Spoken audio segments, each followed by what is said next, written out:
Hello and welcome to the New School HR podcast. This is episode 10 titled You.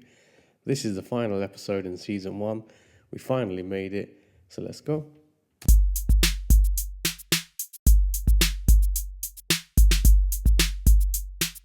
So we finally made it. We've made it through season 1, 10 episodes. Well, this one isn't finished yet, so 9 episodes down, 1 more to go. Can't believe we made it this far.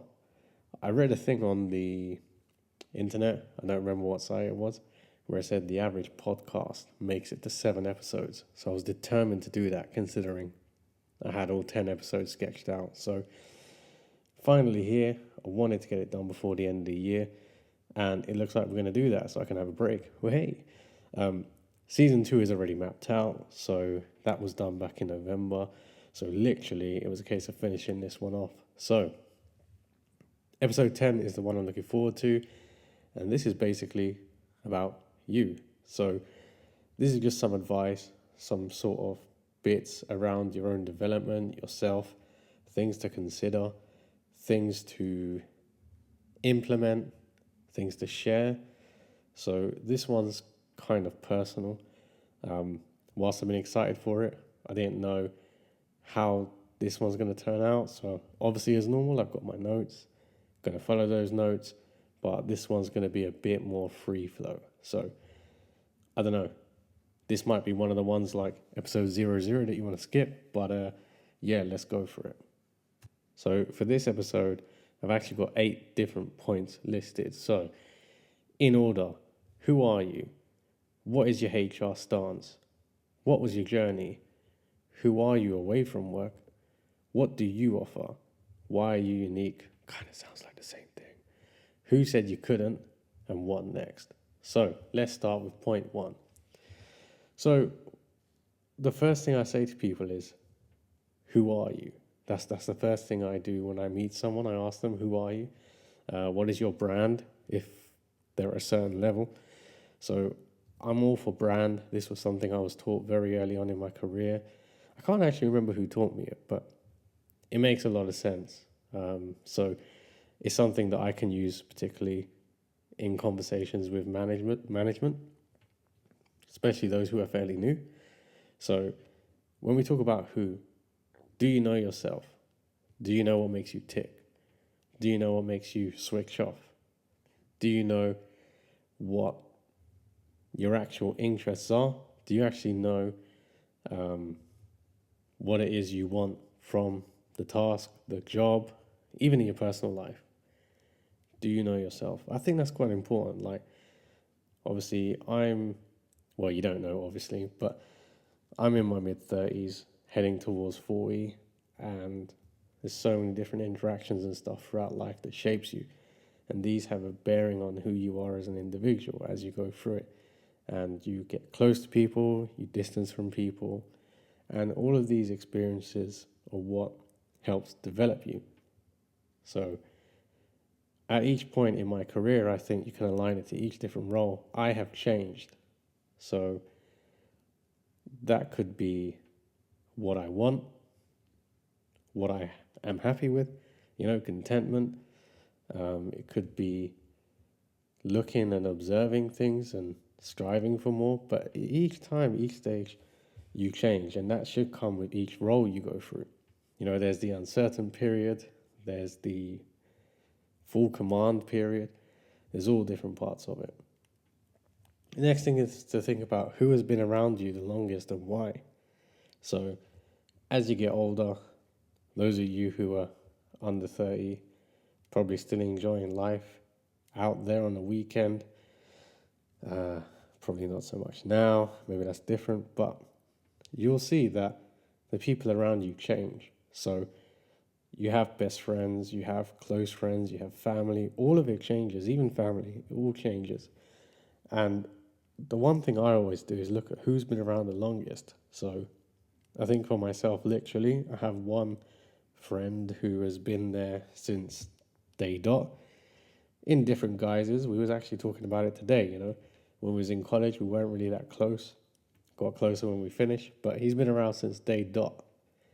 But then I've met other people throughout my career who have become friends, very few, probably again. On one hand, you can count them, but there are people that you generally touch in. We need to understand why, and I think have a look at who they are as well. Do they reflect a certain period in time, or are they different types? So, if I look at the people I'm still in contact with from each previous role or job, they're very different, and I get vast opinions or theories or whatever. So, it's always good to have that balance, have that difference around you. So the next thing to think about is those who influence you. So I think the generic answers are to say your family, your mom, your dad, your siblings. But I mean those people in the playground, or those that you saw on TV, or those kind of sporting icons from a young age. So there's quite a few things that stick out when I was young. I like the Ghostbusters. I like the whole pretense around it. Toy Story. But when you go back and you look at these things, you have a totally different perception, right? If you try and watch Toy Story 1, there's a lot of jokes in there that you didn't get when you were 10. If you did, then you're a lot quicker than I was. But these things are things that you go back and revisit. Same with sporting events or icons or politicians, whatever it might be that you're into. You go back, you look at it, you have a different understanding of it as you go through life, and maybe the relevance of it is more. In your career, you're going to find people that shape you. So I have one person in particular, well, two people in particular who really influenced me. Just the simple things. So when I was in retail, we had a store manager who literally every morning would be there putting out sandwiches. And this was a guy who had 40 plus years management experience. And I asked him once, I was like, why do you do this? And he said to me, I do it because I get to say hi to everyone as they come in the morning. And then he used to do it in the afternoon or the evening when all the afternoon people were coming. And he said, it takes me 10 minutes. And I'm thinking, don't you have a whole store to sit on? Like, don't you have this and that? But people would cover for him because they understood, and people would do anything for this individual. I then remember one of my first HR managers, she terrified me, like proper terrified me. But I went through something not stupid, but I guess we could say stupid when I was early on in my HR career. And I don't know why I told her about it. I felt like I could trust her. It was something that happened in the workplace. And she was cool. And she taught me through it. And she actually made sense of what I thought was a mistake. And I actually left the room thinking, maybe this wasn't a bad thing. You know, first of all, I didn't get sacked, but yeah. So there are people who, you know, I look at that and her reaction, and she was like, not really seeing what the deal is. You did something as an adult, with an adult. And that always sticks with me. And I always use that as part of my processing thing now. Like I even referred to it on Friday the other day. You know, I was having a conversation with someone and I said, but we're adults. So these are those moments that make you define you. So influences, if you think about those in the workplace, there's many people I've worked with over the years, even in my more recent times, who I look at and I'm just like, wow, I'm fascinated by them. Like my old regional director and his togetherness, like how he used to get everyone in a room. And we'd all be like, oh, again. But when you were there, the sessions were so free flowing. And, you know, what we looked at as maybe 8 hours sometimes in a day saved months because we'd had it all thrashed out. You had all the experts. So, yeah, it's just things you pick up along the way. The next thing is, what do you wake up for? So why do you wake up in the morning? Now, I'm quite boring. I have a routine. My days are pretty much the same, Monday through to Saturday. Sunday, even then, the morning's exactly the same. There might be a wife added topic, but I am quite routine. I don't really care if my wife's listening and what. But that's me. But why do I wake up? I wake up to try and make each day better than the last. Learn something different, put something different in place. Obviously, I want to provide. And so that's why I wake up. And I guess ultimately, if I'm being honest, that's why I'm still in HR, is because selfishly, it was Monday to Friday. Well, so far, it's been Monday to Friday since I've left retail. That is the real reason I left. And, I've never looked back. And I guess there will be a point where I have to choose. And maybe at that point, I might leave HR and I might want to go back into management if I'm going to have to do weekends again. But, I wake up to provide. And I wake up to try and maximize the free time. That's what I try to do anyway. What do you want to achieve, or what did you want to achieve by now? So I see a lot of these things on the internet where they're like, don't worry about what you achieve by 30 or whatever. Now for me, I did worry and I did want to. And apart from Miami, everything else I wanted to do by 30, I did. Albeit a lot of it condensed between the age of 28 and 30. A lot of it condensed.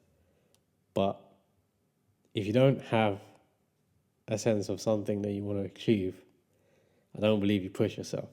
I see too many people my age who are scared to go further. They don't believe in themselves. And I don't get it. Like, I remember from a very young age when I was in retail, I remember I knew I couldn't go to uni. I knew I couldn't do uni. So I had to make my own way. That's what I realized quite quickly, because I was an academic. And that first company I worked for, I put everything into it. And there's a lot of people around me who didn't. And throughout the years, I saw many people put less than me but get promoted and go on to bigger and better things. And I was cool. Like, I've always sat back and watched and learned. And now I am where I am. And my experiences are so wide and yeah, I mean, I can refer to many different things, many different scenarios. I have so much knowledge in the business sense as well. Sounds like I'm trying to sell myself, but the point I'm making is that you can take your time, but there has to be a time when you actually go for it as well. And many people said to me, go for it, go for it, go. And I just didn't. I did try, maybe not hard enough, but yeah, when the time is right, it happens. But at the same time, you have to do something to make that time the right time. And I think that leads me to the next bit. Is life okay? So I guess another part of why I didn't chase to where I am today is because I was doing what I wanted to do. I traveled, I was very fortunate. I lived at home while I was doing this, so I didn't have a lot of the fees that probably a lot of people have, but I was doing everything I wanted to do apart from the trip to Miami. So I didn't have to chase money. Then I became a father to be. Then that was very different. And, I look at it, the house I'm in now, we did this on a non-senior salary. So, yes, I left home. I left where I grew up by about 50 miles. But if you don't have a go at life, you're not going to get much out of it. So that's what I tell people, and that's what I'll tell my son. So, yeah.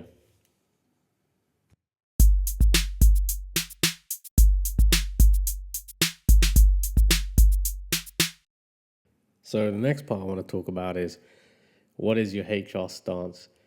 And I think this is very, very important, because I think there's a lot of people out there who like to say what their stance is, but I don't think they actually know what their stance is, or if they do know what it is, they're a fucking prick, or they just don't understand what impact is coming up. So I think it's very, very important that you know your HR stance, and I think that should also be considered about in terms of where do you want to work, what kind of business, what kind of managers do you want to work with? Because this is very important. I think I touched on this in the last one, yeah?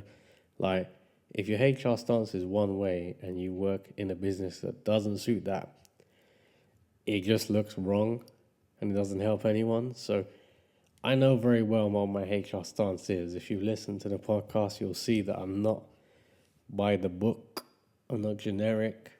Um, yeah. So I know for myself the kind of environment I need to be in. I know I can never be HR at a legal firm. It's not going to work. I'm probably the biggest legal risk you're going to have.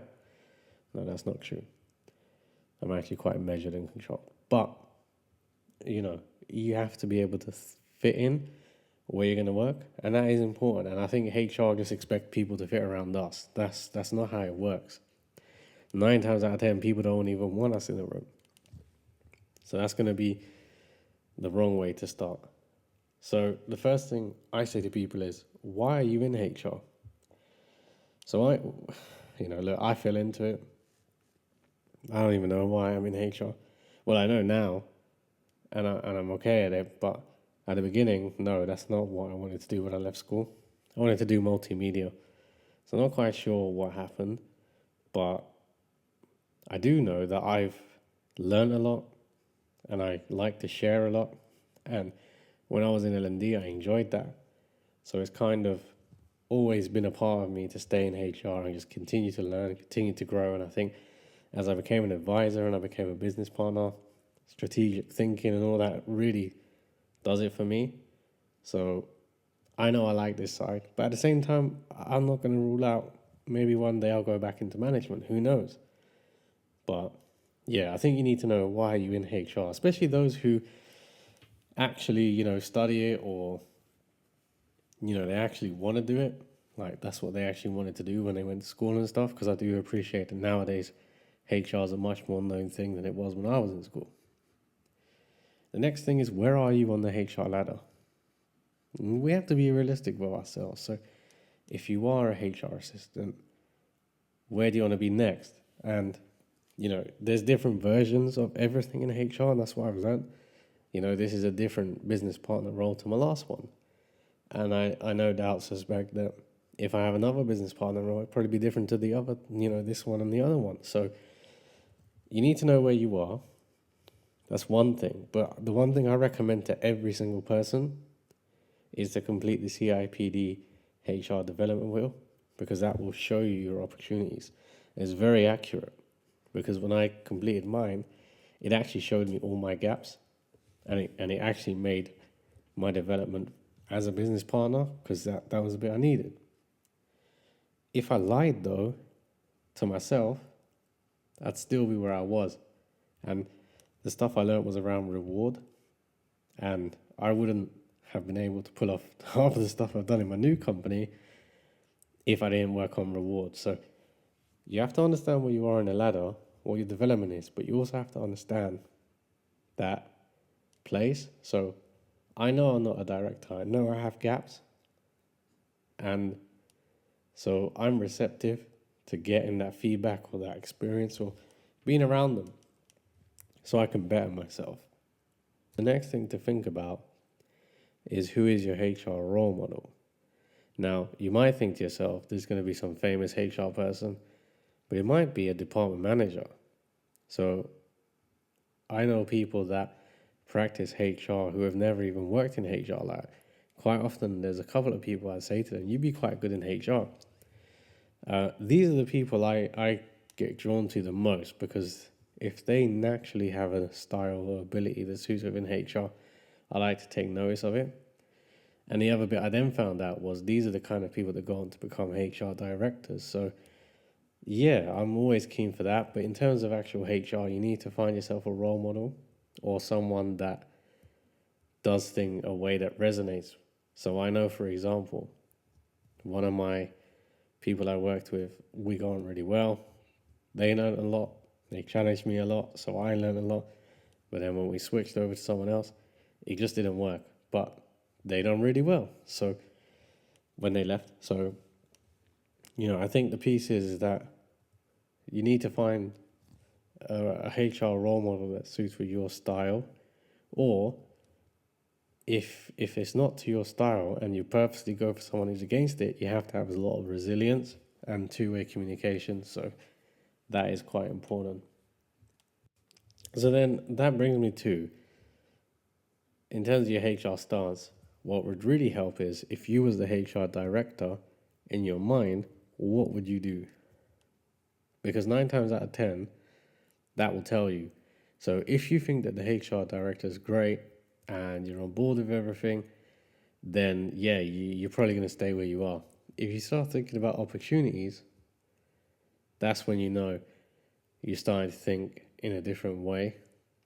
But it also means you're developing your own style. So, I see lots of opportunities of how I do things because I've been fortunate enough to work with a handful of HR directors.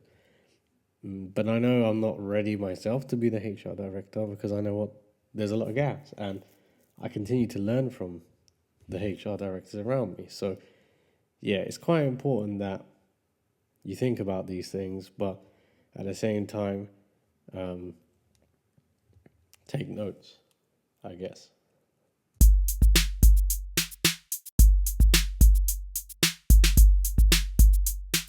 So this next part I've put, what was your journey? So in essence, not what was your journey to work today, not what was your journey in HR, but what was your actual journey in life to the point where you are. I sort of touched on it when I talked about your heroes, if you like. But what was your journey? So the first thing is, what was your work journey? Yeah, I just said not your HR journey. But I mean before that. So like the first job you did, second job you did. Let's think about when we started off. How did we feel? What did we do? I did trolleys in an underground car park, which wasn't fun for anyone. It was weekends, it was evenings, and it wasn't. Yeah, actually, it was all right. Yeah, but remember how you felt at that point. Like now, every time I see a trolley person, I think to themselves, yeah, they could be me. They could even be better than me. I know a guy who was a trolley boy and he became like a regional director or something in retail. So these things that you hear, they do happen. And, you need to treat everyone like that they could be your boss. Doesn't matter what level they are. So the other thing that I try and get across is remember how you felt. Like, what was it like to work long hours, do overtime, work weekends? When you was a manager, maybe, what did it feel like to be responsible for a department that you never had enough hours to run? I know how that feels when you have a section of a store that is understaffed and then you have to lend it to another, and then you're there for like 13 hours trying to finish off a delivery. Like, don't forget those times, because when you're HRing yourself about, there's people that are still doing that, and you have to remember that. So that should be part of your decision making and leniency, if you like. So that's why I raised the point. I think also remember like some of your bad experiences with managers as well. Like, I always refer back to the retail experience, and we had this senior team and they were just a bunch of cunts. That's the only way we can say it. Absolute fucking wankers of people. There was 3 of them, and they had this thing. So they were a new management team into this place, and their tagline was "nice story." So every time you had a situation or a problem, bearing in mind, like, at this point I was a trainee as well. There was others in the store, and they'd just be like, "Yeah, nice story." You'd be like, "What?" "Nice story," and then they just literally fuck off, like just leave you there. Okay. But one time I was in a meeting, whole senior team, there's about 15 of us. And one of them's just going on and on and on. Man's just going on like non-stop. So I put my hand up and the guy goes, "What?" I was like, "Is this the part where we say nice story?" Damn, that man kicked off, bro. He started shouting and swearing at me and everything. But yo, that's what you taught me, innit? To just say nice story. So why the fuck have you got a problem now? So these are the kind of things that, these situations happen every day in every workplace. Some of it more blatant than others. But these are the things you have to remember as well. Because when you're dealing with leaders, you don't want pricks like that coming out from, the area that you partner. So it's very important that you remember these situations. And I do share these things with my managers because I think they forget themselves what it was like. So, yeah. The other thing I'll talk about is your teenagers. I think this is quite important. Not something you have to share, but just that you're comfortable with it yourself. Because I think these are some of our harshest encounters in life. Like it does get harsher, but at the same time it gets easier. Like when I was a teenager, I was really chubby. We'll just say obese. Never had a good haircut because I wouldn't keep still. Just it wasn't great. It wasn't a good look. And I experienced stuff at that point. Some really good, I made some friends that were there, but I saw a really ugly side of life. And again, that sits with me because fortunately for me, it wasn't something that really left a dent or anything, although others around me might think it did. Not that they've said that, just thinking out loud, but there are people who had really tough teenage years and it's probably still had an impact on them, especially if you have someone who's still fairly young. Even people who are older, there's different experiences through life that people get tripped up on, or it has an impact on them, and it might have changed someone. So you might even see someone you knew back in the teenage years who was very confident, really outgoing, but they've been through some shit and now they're not. So just bear in mind, people have lives in and out of work. People had earlier experiences. There might be triggers for people that really sets them off. I think we're all from different eras. We all have different experiences. Most of us will believe that we had a humble beginning, and then someone else will say that we had it easier. So just be mindful of these things. Like, I look at some of the people who are in their younger years, and I appreciate that, for them, they had a lot of stuff we didn't have in terms of technology. Schooling's different. I look at my son, they get homework on a computer. In my day, you had the BBC computer where you had to play treasure hunt, and that was it. These lot are getting homework on tablets, like as if they even have a tablet. Like, I think to myself, the pressure that parents have now. But then I'm sure if you asked our parents their schooling to our schooling, it'll be the same thing. So just be mindful. We're from different eras. We have different comfort zones, different learning styles. I watched this thing, 100 Humans, and they were talking about learning styles and stuff. And the interesting thing was, my age group was the worst, and the eldest age group and the youngest age group were the best, but had different methods of doing it. So that just tells the story itself. I think the other experiences that kind of roll off the tongue is, for myself anyway, is football, sports, being quite competitive, being a leader or perceived leader to myself on the pitch. I was a striker, so I was always sort of front and center of the pitch. So these experiences as well, like not accepting defeat, perseverance, all that kind of stuff comes from there. And yeah, people are going to have different outside interests or hobbies that they have when they were younger. Some that, you get someone who maybe was part of a chess club. Think about the intellectual intensity of that. So be mindful. And I think, just ask yourself, each point in time, the things we were talking about, why were you there? What kept you going there, or taking part, or observing, whatever? Why? Because these are the things that do shape your journey in life, and they do shape who you become. the next thing to think about is, who are you away from work? So what is your vices? What are the things that you do that you kind of don't want no one to know that you do? And look, we all do it, yeah. I know HR people try act as if like, we don't do nothing. But I see you HR people, most of you are out drunk most of the time. Bad professional people. You ever notice HR people get invited to a work thing? They always there, always there, taking the free food and the free drink, and then we don't get a Christmas party. That's not this year. Obviously, no one's having a Christmas party, but yeah, you know what I mean. I've seen it before. But anyway, what is it you do? What is it you do that you shouldn't do? It's okay. Be comfortable with it. We all do stuff. It's fine. Nobody's judging you.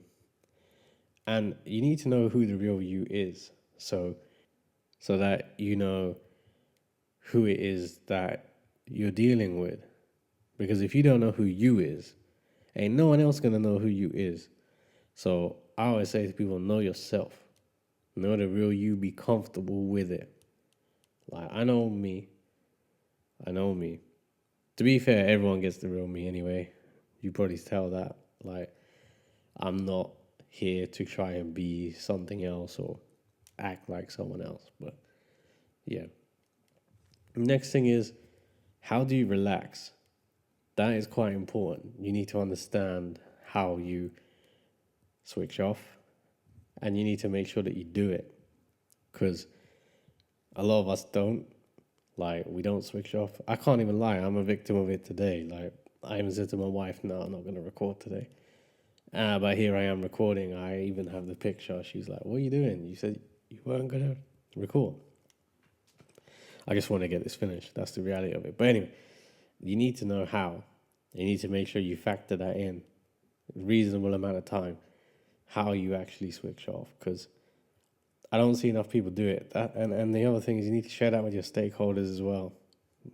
To be fair, I think if you're a business partner, most of your stakeholders are doing some good shit anyway, aren't they? But don't mistake that for something that they want to do.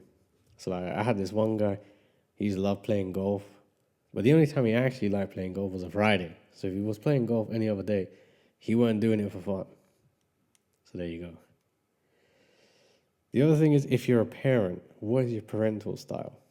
Because I think that translates into how you treat your business areas as well. So I'm quite liberal, I'm quite free. I like to let my son go and make mistakes. I like him to speak up. I like him to challenge. And I like that for my managers as well. So it's quite interesting. I look at sometimes subconsciously. Obviously, I don't willingly go out there and speak to my line managers and say da da da da da like I would to my son, but I can see the rub-off effect. So if you are a parent, it's quite good to have an understanding. Maybe ask your partner or someone to give them your impression of your parental style. The other thing is to think about the sacrifices you make. So I'm married, and when I was in the retail role, I sacrificed a lot because I was doing a lot of hours. I was trying to really make it. Missed most of the first pregnancy. First pregnancy. The pregnancy, missed a lot of it. But I had a reason why. But you need to understand that when you miss these moments, it does have an impact and a strain on relationships and marriages. The second role I had, I was on the road for a long, long time. Again, a lot of strain was there. I remember one of my HR directors saying to me that it's not easy, somebody raising a child when the partner's never there. And it didn't sit with me then until 2 years later when I realized what that meant. So these things you do have to think about as well. You get frustrated and you bring it home, or you HR the hell out of your partner. You performance improvement plan them. You count how many dinners you have.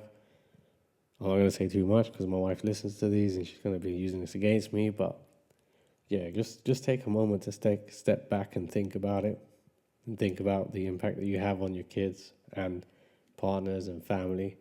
It's quite, I think I see a lot of HR people who are still HR people all the time. My wife says it. No, I am. I'm actually just consistently a prick, I guess. But there we go. I think that then leads me to another point is that I see people go through journeys and careers and have no one. And if you're putting that much into it, I don't think it's worth it. Like, you have to be doing a gig for someone. Someone has to benefit from it. If you're just doing it for the sake of it, to distract you, like I've seen that. I've seen one person and they were so intense, and every opportunity they lost the closest people around them, like by pushing them away. It's not worth it. It's genuinely not worth it. Like, HR in itself is not the most rewarding job if you're looking for feedback or comments or anything like that. So I always say, like, it should be a job, like any other job. A job is a job, home is home, family is family, etc., etc.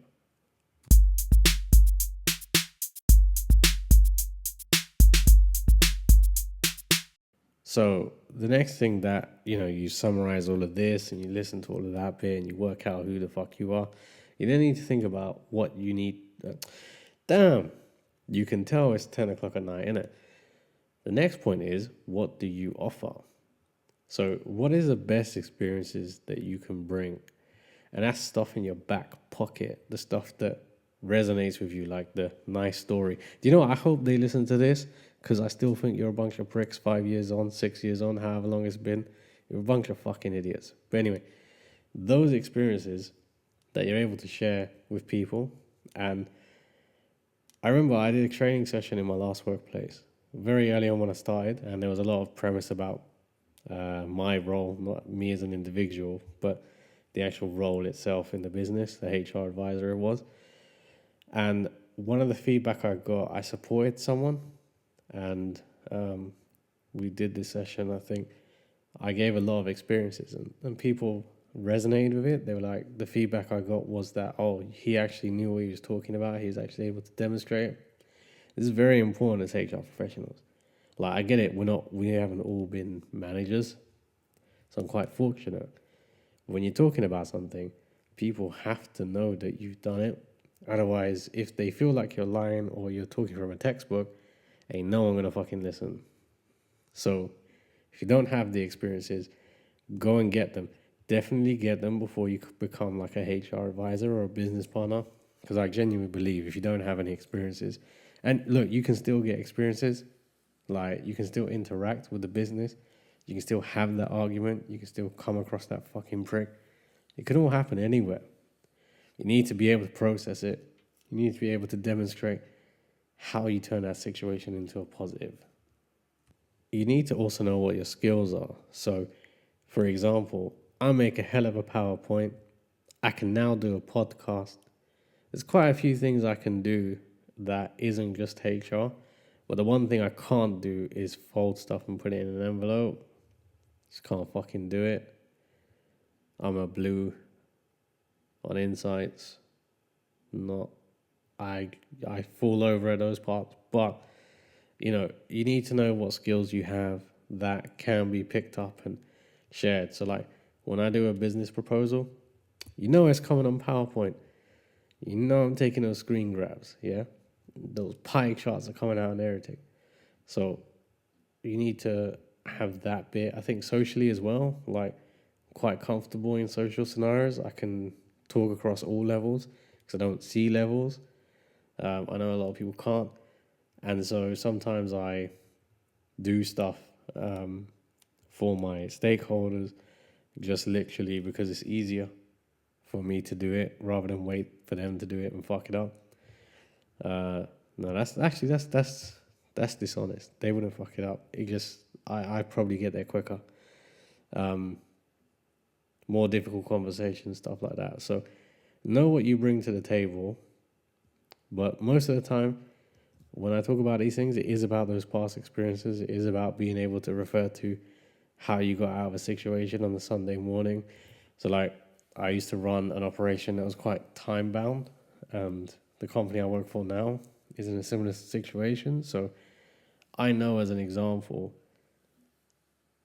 when people are lying when they talk about time constraints. It's quite a similar role, I guess. Similar size operation, similar size headcount. So yeah, you can't really pull that over me, innit? But at the same time, I can talk about what I did. I can offer some suggestions. So, quite often I'll be in a huddle or something and I'll just say some random shit. People are like, oh, yeah, that's a good idea. So you have to be able to contribute, not just from a HR point of view, but have some sort of, what's the word? Something to bring to the party. It is quite important for us. It then leads me on to the next point, which is, why are you unique? So when I say this, it's, how do you talk? So I think if you've listened, you know how I talk. It is probably different to most HR business partners out there. But it's not just about the tone. It's about the use of language. It's about how you talk your way out of a scenario. It's about how you talk your way into a scenario. It's about how you empathize, all these kind of things. So how do you do it? And is it aligned to the rest of your team? And if it's not, be someone available for others to use. I think the next thing is, how do you present yourself? So I won't talk about how I do because I'll give out who I am. But, how do you dress? What is your style? Are you true to your style? So I have one thing that has stayed with me since 2008. Somebody made a comment against me, and that item is in every single company picture I've ever had, because fuck you, you racist prick. But that was 2008, and they probably don't have access to the podcast. But yeah, that's just developed as part of me now. And I'm quite comfortable with it. I use it as a fuck you moment. So there we go. Don't worry, it's not a piercing or anything like that. HR people, although, oh no, I don't have any piercings. I have tattoos. But there you go. Next thing is humor. I think HR people are quite funny on the DL, we just don't let it out. Like, be yourself a bit, Like, obviously there's a time and a place, I get it, but in your safety zone, in the four walls of HR, chill, man, have a laugh. Be cool about your shit. I think letting your humor side come out is a good thing. I've never been one to put up walls anyway, but I do see it, and I do see when people just share a little bit themselves and have a laugh, people respect it. So, if you got a humorous side, be humorous. Perseverance. I don't know why I've got that there. I don't know why that's there. I think that's the whole never give up attitude thing. But if you're not that person, then that's totally irrelevant. So we'll just scrap that. Should put a line for it. Let's see. Let's change the color. Change it to red. Gone. Boom. Oh, that's the pencil. Okay. Willingness for feedback. You should definitely always ask for feedback. Be that guy or gal. Because a lot of us don't ask for feedback. We just assume we're the shit. And then we just fail. Like, I see it so many times. Like, you need feedback from your stakeholders. Because, do we know what stakeholder means in HR? Like, stakeholder just seems to mean to HR professionals, disciple. No, bitch. No. A stakeholder is someone that you serve, pretty much. So you need to understand what their version of want and need is from you. Now, that doesn't mean it's right. It doesn't mean you have to do it. But if you don't understand it and you're failing in that relationship, you're never going to get it right. So that's why I always say it's quite important that you understand and you get the feedback, and you at least, you have to give something their way. If you're just 100% not meeting in the middle, no compromise on things, then you're going to fall flat. And, small victories, sometimes it's okay to concede a victory. Like, there's every now and then I'll be like, yeah, that's 1-0. Deep down inside, they know it's like 15-1. But that's cool. Just let them think it's a 1-0. They'll move on and they'll get on with it.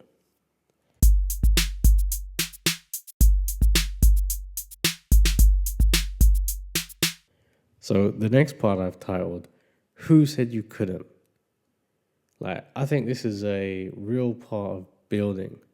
There's, in every stage of life, there is someone that said you couldn't, or you won't, or you can't. Sometimes it's going to be the people closest to you. Sometimes it's going to be people who don't know shit about you. I remember when I was in school, I had a teacher, and I think it's like year 7. And I didn't even do nothing. I was just there, yeah. Like, I went to quite a rowdy school, and it's all kicked off. And it's like the last lesson of the day, and you know it's gonna be detention in it. Like, you just know. And you're just like, for fuck's sake, man, just fucking shut up. But anyway, you're just like, okay, cool, whatever. I'm gonna take my punishment. I'm gonna go home late. Blah blah blah. You're already thinking about what you're gonna say to your parents, but you ain't done shit. Like, this is the key bit. You ain't done nothing. You're just part of the room, and this teacher likes to give out group detentions because it's all about the community to her. So anyway, I'm sitting there. I'm my own business. I'm watching these guys. I'm just watching these people go at you. I'm just like reading my notes. I'm actually like doing my homework and stuff. And then for some reason, she goes, "Name." I'm like, "Yeah." "Name." I'm like, "Yeah." She goes, "You know what name?" I'm like, "What?" She goes, "You ain't gonna be nothing in life." What? I was like, "What?" I'm like, I'm not even 12. I think I must be 11. What is it when you go into year 7? So I'm like, "Hey." She's like, "Name, you ain't gonna be shit." I'm like, so I goes to her, "Why would you say such a thing?" She goes to me, "You're just sitting back and watching the community." Now, bearing in mind, I was about 5'2" and everyone else was like 6 foot. I was one of those kids, innit? Like, short, fat, just really short kid. And I'm just there like, what am I supposed to do against the basketball team? Because that's who was kicking off. It was the basketball team. And she's like, "You ain't shit." Oh, God. And I laugh at that. I still laugh at that to this day. Like, I always think to myself, what was going through that woman's mind when she said that shit? Like, I wasn't even doing anything. But I remember when I was gonna be a dad, and I was really trying hard in the retail job to get signed off, and the store manager just hated me, and he said to me that I'm the worst kind of person because I didn't go to uni, but I'm an intellect. Like, that doesn't even make any sense. But he told me straight open, like, he was like, "I don't like you. You're too intelligent." I'm like, okay, I don't even have a comeback for that. But every opportunity he had, he would make things hard for me. And I remember, like, just before I left, this is why I left, actually. This is why I left a place of 9 years, well, nearly 10 years, was because he said to me, what did he say? He set me up to fail on something. I didn't actually fail it. He kicked off at me. So I just said, "Can we do this upstairs? Like, do we need to do this in front of my team?" Went upstairs and said, "Look, I don't really appreciate how you did that. And, like, if you wanted to talk to me, we can just talk." And he just said to me, "Do you know what your problem is?" I said, "No." He goes, "Your problem is you think people should be treated a certain way. Well, I'm here to tell you this is my fucking store, and you do whatever the fuck I say." That's his actual words. And I'm like,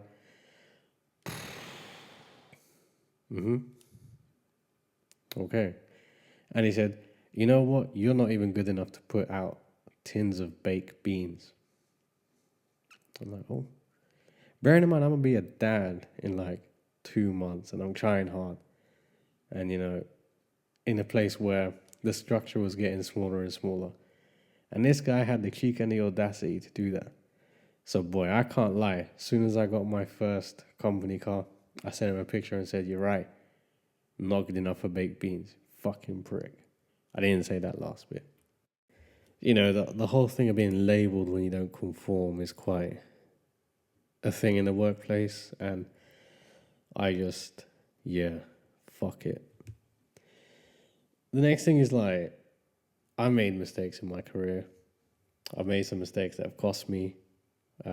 Not on the job. I've actually been quite fortunate to never make mistakes in the actual job, but I've made mistakes around the job. like just stupid things. And I've had those consequences. I got removed from HR because of a mistake I made outside of working hours, and that always stays with me. It's the best thing that ever happened to me, by the way, because that's how I became a manager. So it kind of worked out, and that's what's really kind of put me further in line. But at the time, I do remember how I felt. And I was like kicking and fighting. I was like, no, why am I losing my career? Why am I getting kicked out of the HR? Blah, blah, blah. Even though I didn't actually do anything wrong. Let's just put that out there for the record. But I understood that if you had to pick between me and the other person, you're going to pick the other person because of rank. So that made sense. But, again, I was told I would never get back into HR at that point, and that my HR dream was over, they said. And then literally 4 months later, I was back in HR. But anyway, I think the thing to understand is, why do people say this? Why do they say these things? Why have they done it? So I understand it each time why these things have been said or done. But if these things are happening to you or they happen to you, try and work it out if you don't know. You have to understand. Actually, I don't know why the teacher said that. Let me just go back. I don't know why she said that because I didn't do shit. But the rest of it, I do understand. I think we have to be honest about things. So you guys have never seen me, you don't know anything about me, but I do fit a certain description in a certain part of the capital. I am probably generic to that part. But it is what it is, right? Like, that's not an issue. And I don't let it be an issue. Like, I'm that dude, I don't conform to anything. Like, I just do things in my own way, but in a certain unique way. And I think that's what you have to remember, is that you don't have to conform. So you're not stupid with it. Like, this is the thing. I think there's different variations of not conforming. You get the people who just go out their way to purposefully do things against the rules to make life difficult. I always play within the boundaries, apart from stuff outside of work, as we just know that. But just don't make everyone's life difficult. Like, I don't like those people who go out their way to play a card. Like, if you want to play cards, get a deck of cards and play it around a bottle of rum. Yeah, that's it. Or even, the HR professionals who are just so HR that they just make things difficult. Like, we know who I'm talking about, innit? There's no point in trying to say you don't. And the essence is, there is always going to be someone who says you can't. That's life. There will always be that. So be comfortable with who you is and just crack on, man. That's what I say.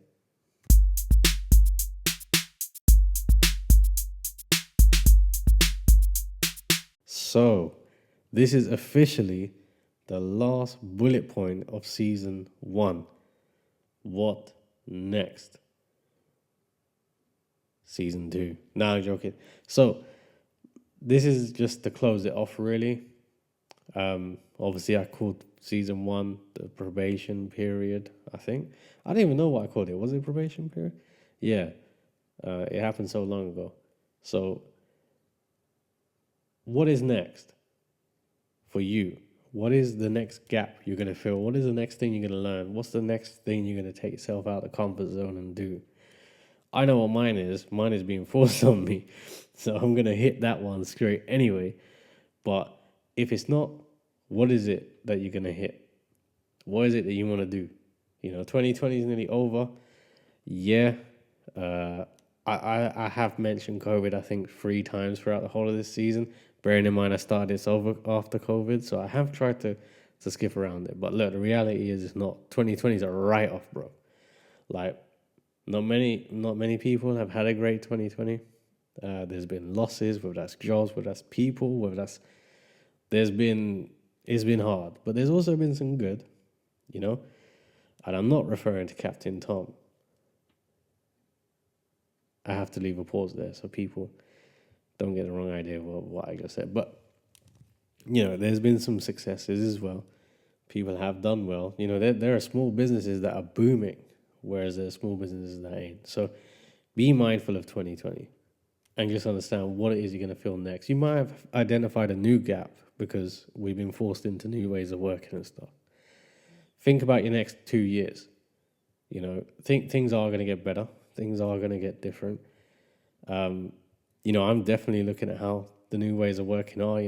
I was a guy who went from being on the road 5 days a week to being in my kitchen 5 days a week. And then the weekend when I was cooking. And then to my living room. And then upstairs, downstairs, garden and shed. I wish. But yeah, we've all changed. So what opportunities have you seen that you could implement into the next 24 months? What development are you going to do outside of work? Is there anything you're going to do differently? Is there anything you're going to learn? Maybe take up a new class. Maybe it's further HR studies. Maybe it's just to read an actual book. But do something. Like, obviously I did this.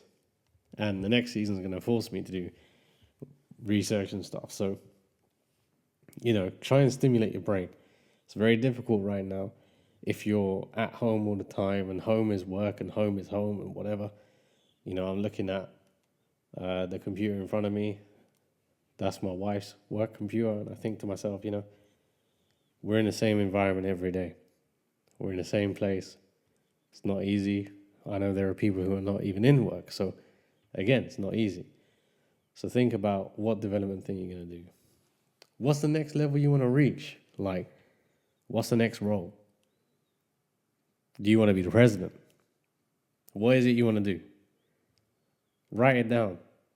Aim for it. What do you need to do to do it? Put that into the last point of your gaps or whatever. But have something. And then, in the process of doing that, make time for your family or your loved ones or your friends, whatever, whoever it is. Make time for them. And if you got kids, make time for your kid. Especially during this lockdown. Like, it's been hard on them. Make time. That's the one thing I regret. I don't have many, but if I can go back, I'll make more time. Because you don't get it. It flies. You don't realize how quickly time flies until you have kids. Like, try tell me how old my son is. I'm looking at the pictures now of when he was about 1. And the face still looked the same, but now he talks back. That goes too quickly when you're having to explain why you're not doing that. So make that time. Enjoy the time when they can't talk. Work-life balance. The old thing. I was quite fortunate. My previous role, my manager was really cool. The last one I had, she was a bit like, yo, I know what you do. I know how hard you work. If you need to go disappear for a burger on a Friday afternoon, go disappear for a burger. If you want to go watch a movie, go watch a movie. I was like, right, is this for real?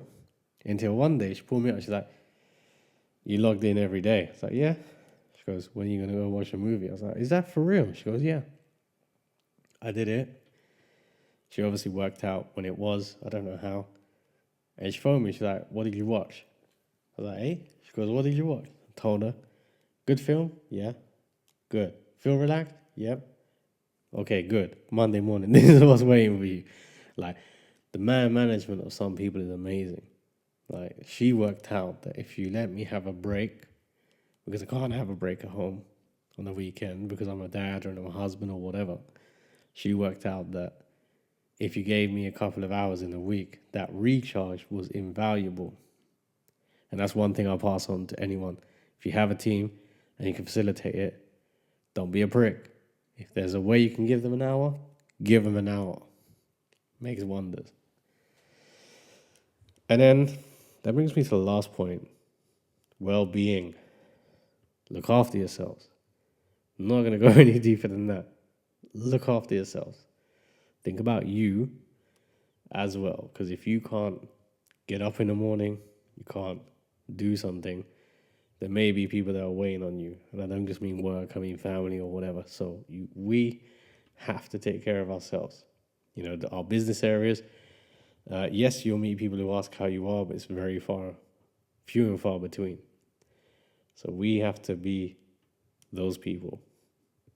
And that's it. I think that ends those bullet points. That's the end of season 1. Boom.